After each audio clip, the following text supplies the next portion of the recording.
O que você vai falar? Você... Lindo? Vamos lá. Manda sem bater palma. Eu tenho que bater palma, porque ele sabe lá. Pra juntar o áudio com o vídeo. Peraí. Acho que a gente começou um pouquinho. Amém. Mais um aí, gente, ó. Olá, gente. Quanto tempo. Graças a Deus. Peço perdão a vocês pela demora.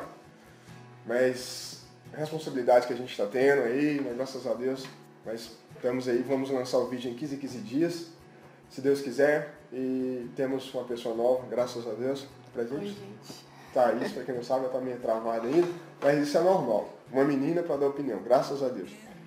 Hoje nós vamos falar sobre... Nós lemos aqui um artigo da Pensamento Cristão, Cristo é relevante para todo mundo, 10 de julho de 2014, que foi esse artigo. E assim, eu acho muito importante, e nós vamos tentar comentar isso aqui em poucos minutos, graças a Deus, e eu tenho certeza que Deus vai falar muito com vocês.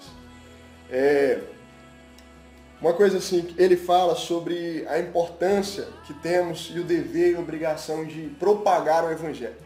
E muitas das vezes somos nós que vivemos na presença de Deus, na casa de Deus, dentro das quatro paredes, que nos limitamos a isso.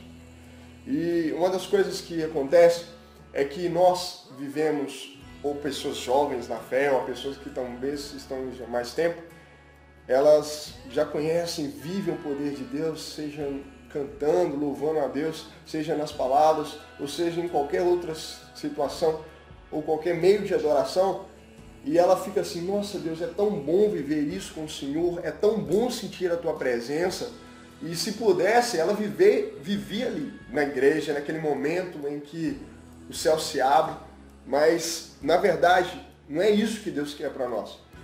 E para que vocês entendam um pouco o que eu quero dizer, eu vou usar o que o escritor fala, que eu achei muito interessante. Ele fala assim: o mais espetacular desses encontros foi a transfiguração, aquele momento em que seu esplendor transcendente paralisou Pedro, Tiago e João com temor. Então ele fala da presença de Deus, como é que eles viram a presença de Deus, sentiram a presença de Deus. E tudo o que eles queriam naquele momento era se banhar na glória de Jesus para sempre. Então foi isso que eles pediram. Então muitas das vezes a gente fala, oh, Jesus, nossa, eu estou vivendo o melhor tempo, eu estou sentindo aquele maior poder de Deus, nossa, o Senhor podia voltar hoje. Mas a gente nos esquece qual é a nossa missão e para que a gente foi criado e por que um dia a graça nos foi dada. E o que chamou a atenção e tem me chamado a atenção também do escritor que escreveu esse artigo, ele fala que o fato de Jesus ter dito não àquele pedido. Em vez, os discípulos, não, vamos ficar aqui mesmo, vamos formar tenda, barraca, aqui mesmo, vamos ficar aqui, vamos morar aqui. Não, Jesus falou, não é isso que eu quero. E eles desceram, em vez disso, Jesus desceu do monte da transfiguração com seus discípulos e voltou para o mundo. A volta de Jesus para o mundo tem servido de modelo para o ministério da igreja até os dias de hoje. Quando Cristo chama pessoas para o seu reino, Ele não as tira do mundo para sempre. Ele as envia de volta ao Evangelho. É isso que, infelizmente, a gente tem falhado. Eu nasci num berço evangélico, graças a Deus, e assim como a Thaís. E muitas das vezes eu falo assim, eu tenho um temor meu quando eu tenho amigos, graças a Deus eu não sou alienígena que vive fora do mundo, então eu vivo em meio a pessoas que não são cristãs. E muitas das vezes eu tenho receio, né, de sentar com eles, até mesmo medo de ser influenciado assim. E muitas das vezes esse medo fala maior do que aquilo para que a mensagem de Deus nos fala neste dia, que é para nos vivermos neste mundo, não conformar com ele, mas viver e propagar o Evangelho. O que eu quero dizer? Se você tem uns amigos, não é para você se excluir deles, tem amigos que não são cristãos. Não é para você se excluir deles, pelo contrário, é para você estar dia após dia com eles, sendo e fazendo a diferença, assim como Cristo fez a diferença em todos os seus momentos, para que eles vejam e contemplem a glória de Deus que está acima de você. Nós temos sido falhos nessa questão.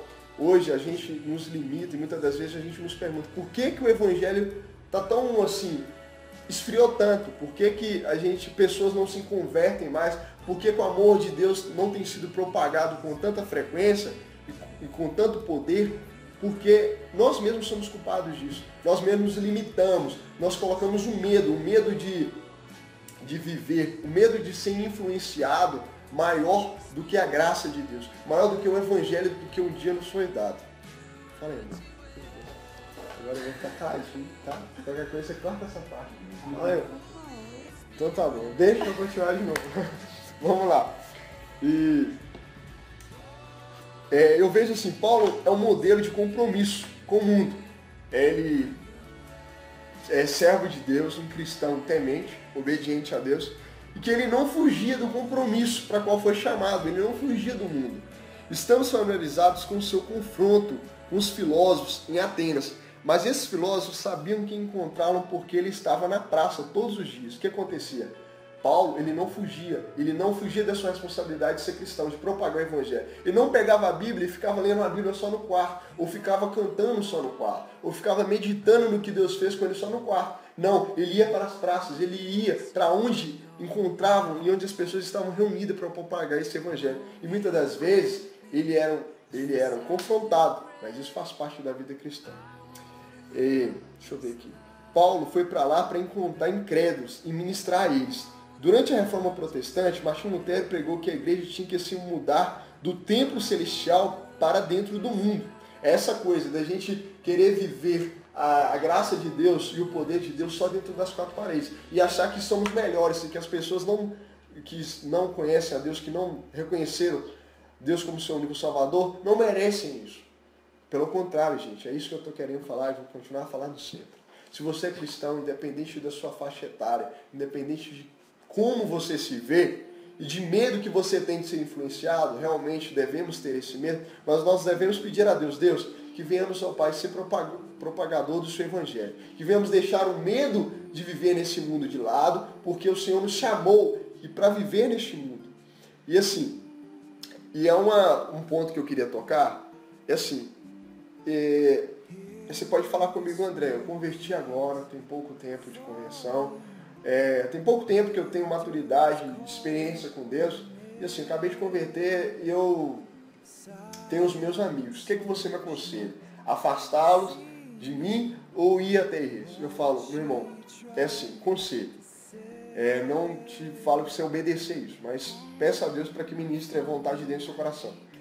Quando você tem pouco tempo de experiência e está nesse processo de conversão, eu não te aconselho a realmente estar junto a eles, porque acaba você ainda estando frágil, e até mesmo nós que temos algum tempo a mais, a gente fica meio ansioso, porque a gente não sabe. Por exemplo, a gente está na roda de amigos, você tem pouco tempo de se converter, você tinha um hábito de beber, o hábito de fumar, aí seus amigos bebem ou fumam, você pode sim acabar sendo influenciado. Então faz um tempo de retiro, convive mais com as pessoas que estão na presença de Deus, que pode trazer um crescimento espiritual, e depois que esse momento Deus trazer você aquela convicção, e você ter aquela certeza, aquela firmeza, e sua fé está concretizada em Cristo, você volta e propaga o Evangelho. Porque não adianta nada você querer fazer isso que a gente está falando que você quer, seu dever, sim, obrigação, mas você não está estruturado.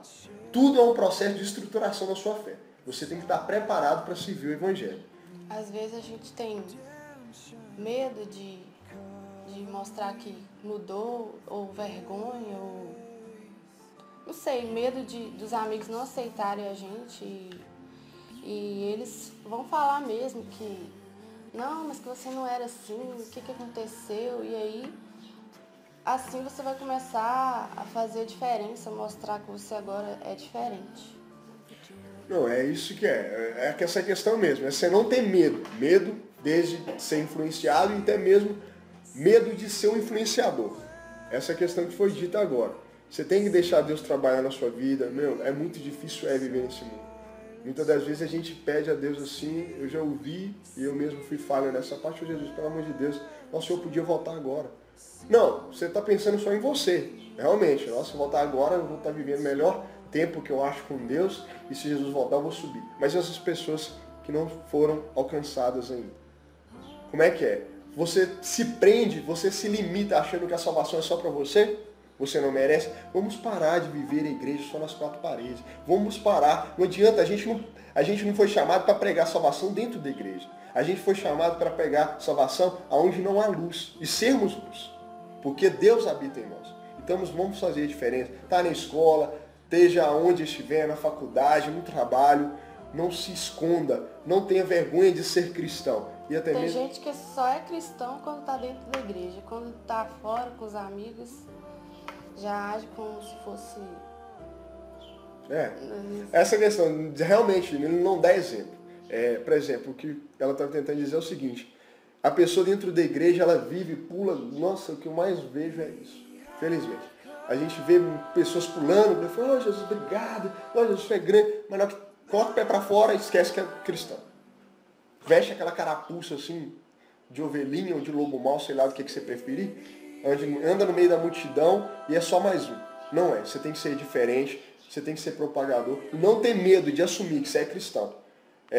Eu falo que você pode ser julgado. Eu sei que não é fácil. Há luta, há uma batalha espiritual de você ter que viver no meio das trevas e ser luz nas trevas. Não é fácil. É oração, é jejum, é propósito diante de Deus, uma vida de santidade, de comunhão, para que você faça a diferença. Eu me finalizo assim. Não se limite. Não se limite, você não se limita à igreja só em você ou dentro do templo onde você serve. A igreja, a denominação que você serve. Seja a igreja onde você for. Não tenha medo de falar do amor de Deus. Não tenha medo de ser a diferença. Não seja que nem os discípulos que queriam viver aquele momento e ter a glória de Deus só para com eles. Propague esse evangelho, porque essa é a nossa missão. Foi para isso que a gente foi chamado. E foi para isso que a gente foi criado. Eu termino aqui. Alguma coisa? Então é isso, gente. Fica com Deus. Hoje o vídeo está sendo bem curtinho, mas é isso que a gente está querendo. Voltar à simplicidade, voltar às coisas pequenas. E quem faz o restante é Deus. Muito obrigado. Continue orando por nós. Log GT. E até daqui a 15 dias! Tchau.